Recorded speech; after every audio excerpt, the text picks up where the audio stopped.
C'est un témoignage tout à fait passionnant que nous livre Bingtao Chen. Bonjour. Bonjour à toutes et à tous. Bonjour, merci d'être avec nous. Vous publiez Wuhan confidentiel. C'est une version numérique, ça paraît chez Flayon, donc on peut se le procurer pour 3,95 €, je crois. Ce sera en librairie au mois de septembre. C'est un témoignage, enfin c'est plus qu'un témoignage, c'est le récit de ce que vous avez vécu. Vous êtes chinois, vous êtes arrivé en France pour une mission, vous ne parliez pas un mot de français, c'était en 2014. Vous êtes arrivé à Grenoble, ça a été un changement radical, vous êtes tombé amoureux et puis vous êtes dit que votre vie était en France, vous y êtes resté et puis là vous êtes reparti comme vous le faites chaque année pour fêter le nouvel an chinois.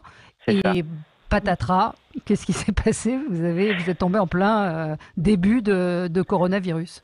C'est ça, donc je suis rentré en Chine comme d'habitude, comme tous les ans, pendant les Nouvel An chinois. Et 3 jours après mon arrivée à Wuhan et la fermeture totale de Wuhan, et il y avait plus de bus, plus d'autoroutes, plus d'avions, plus de trains. Donc j'étais bloqué à Wuhan pendant quasi 2 mois.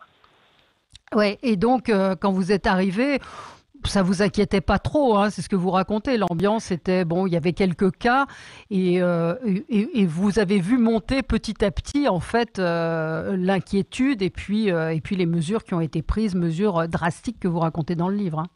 Oui, c'est ça. Et au tout début, il y avait, avant de partir en Chine, il y avait ma sœur, elle m'a appelé en me disant juste glisser une phrase que actuellement il y a l'expert, ils ont découvert un virus que vous connaissez pas et apparemment les experts ils disent qu'il n'y a pas de contamination entre humains, donc tu peux rentrer. Donc je suis rentré comme prévu. Et après la fermeture de ville de Wuhan, je me suis dit c'est vraiment quelque chose de sérieux, c'est pas vraiment une petite grippe, et il y a quelque chose qui est vraiment en train de se passer. Donc les choses ça a aggravé. Du coup au tout début c'était on est juste suggéré de ne pas faire des visites familiales, donc le regroupement familial sont moins suggérés. Et après ça arrive sur on peut sortir seulement une membre de famille une fois par 3 jours, donc pour faire les courses. Et après 13 février, on peut plus sortir, donc c'est la nourriture livrée jusqu'à la porte, voilà. C'est également une photographie que vous nous livrez de la Chine, avec un pays évidemment qui est hautement numérisé. Vous parlez de ces QR codes verts et en même temps ce qui est frappant c'est, on va revenir sur les QR codes, mais c'est l'appartement que vous décrivez de vos parents qui est glacial, il n'y a pas de chauffage, il y a un côté un petit peu Seconde Guerre mondiale, vous êtes obligé il y a du marché noir, il y a du trafic, il y a un décalage incroyable dans cette société. Oui, par rapport au chauffage, c'est que je pense qu'on est un peu habitué, c'est qu'on n'a pas vraiment de la chance. Parce que sur la séparation comme on a la ligne de nord et sud, donc au nord de la Chine, donc il y a le chauffage. Donc c'est nous, Wuhan, la ville est vraiment située sur la séparation. Donc même la ville, il fait en hiver, il fait souvent moins 5 degrés, donc on n'a pas de chauffage, mais on essaie de mettre le vêtement un peu plus pour tenir plus chaud. Oui, au c'est chaud. ce que vous racontez. Ce qui est assez fascinant, c'est l'organisation. Et après, il y a la comparaison quand vous réussissez à revenir en France. Ces deux, moi, ça m'a frappé, ces deux voisines qui frappent à 9h30 à la porte, qui font partie de ce qu'on appelle les comités de quartier et qui viennent prendre votre température. C'est fou. Oui, ça c'est pour nous en fait. Je pense que c'est nous on est habitués parce que c'est des voisines, donc on les connaît, donc chaque jour on passe, on dit bonjour, et en plus ce sont des personnes qui le comité de quartier, ça s'occupe aussi des démarches administratives. Donc pour nous c'est un peu entre guillemets normal que c'est à eux de venir nous dire que là il y a des nouvelles mesures, donc il faut mesurer la température une fois par jour, donc c'est à eux de le faire, donc ça nous a pas trop choqué.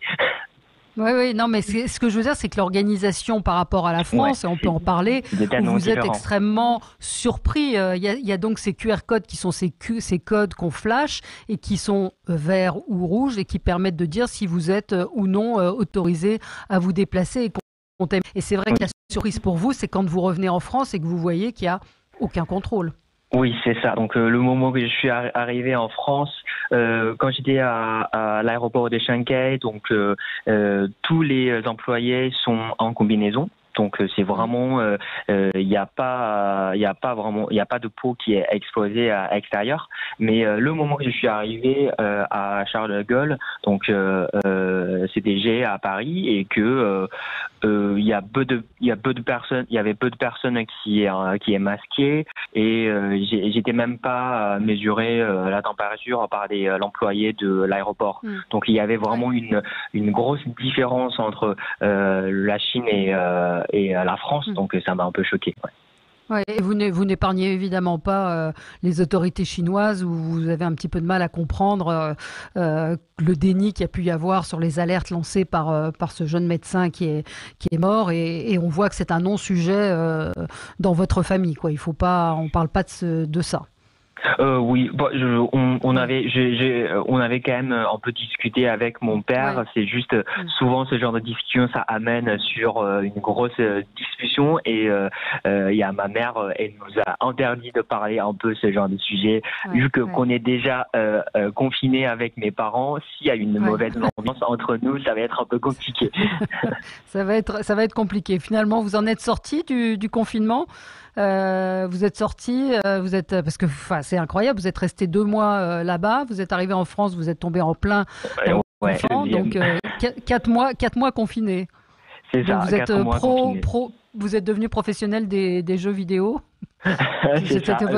C'était votre Pourtant, occupation j'aime là-bas. bien, c'est ça. Quand Ouais, j'étais en Chine, donc avec mes cousins, qu'on a trouvé une plateforme qu'on puisse jouer mm, sur une plateforme. Donc mm. ça nous a vachement occupé. Et Voilà. quand je suis arrivé en France, donc heureusement, je peux faire du télétravail. Et donc Ouais. Vous avez pu ouais, ça va. travailler, ouais. Vous avez C'est pu ça. travailler, à lire également. Enfin, il y a plein de choses à découvrir dans votre témoignage. Aussi, la façon de gérer totalement Oui. différente, on l'a dit. Et puis, des têtes qui tombent là-bas, où le gouvernement chinois n'hésite pas à, à supprimer enfin, à supprimer le mot. Non, c'est pas supprimer physiquement, mais en tout cas, à virer ceux qui n'ont pas été à la hauteur. Et puis, moi, j'aime beaucoup, j'ai appris ça, qu'en Chine, on ne dit pas comment ça va, mais on dit est-ce que tu as bien mangé? Et Oui, ça, c'est ça. j'ai trouvé que c'est une bonne formule. Voilà, maintenant je vais demander ça aux gens que je rencontre. Merci d'avoir été avec nous. Je rappelle le titre de votre livre, Wuhan confidentiel, d'un confinement à un autre. C'est paru chez Flammarion avec la collaboration de Stéphanie Thomas. C'est parti, l'idée du livre est partie depuis une interview du journal en ligne Les Jours. Et puis c'est un témoignage tout à fait passionnant, intéressant. Le confinement vu de l'intérieur en Chine et en France. Merci d'avoir été avec nous. Bing Tao Merci. Chen. Merci. On se retrouve